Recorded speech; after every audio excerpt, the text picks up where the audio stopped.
Hi everyone, happy Women's Day. I am Yusra and I work as a gym fitness trainer.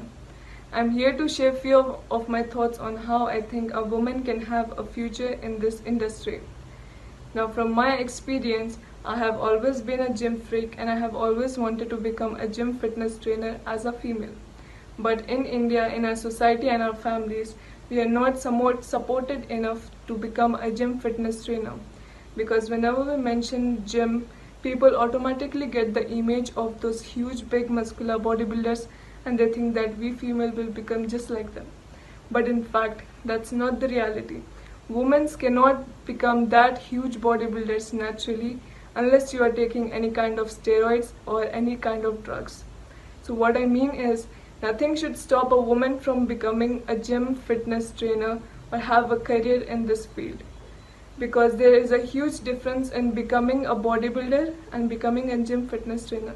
Becoming a bodybuilder is about making huge muscles, but becoming a gym fitness trainer is about being fit, staying fit in the long term, staying away from the diseases, avoiding unhealthy habits, etc., etc. Very much benefits.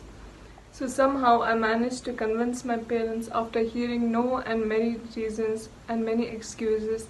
I somehow convinced them and I joined GGFI course, Gold's Gym Fitness Institute course. They are providing you very much knowledge about how you have to become a gym fitness trainer, and they are giving you all the knowledge you need to become a gym fitness trainer. This is how you can become a certified trainer, and the certificate is valid internationally, and it is a very good gym with a very good providing knowledge, and the lecturers are very easygoing and they explain you very well. So any woman out there or anyone out there who wants to become a gym fitness trainer, I highly recommend you to become a gym fitness trainer or get the gym fitness training course from GGFI course. Thank you everyone. This was Yusra and I hope that you women really get motivated from my speech, since women are really high in scope in gym fitness trainers, because there is very high scope for them, because they are very rare, very low amount of gym fitness trainers who are females. Thank you. I hope I helped you somehow.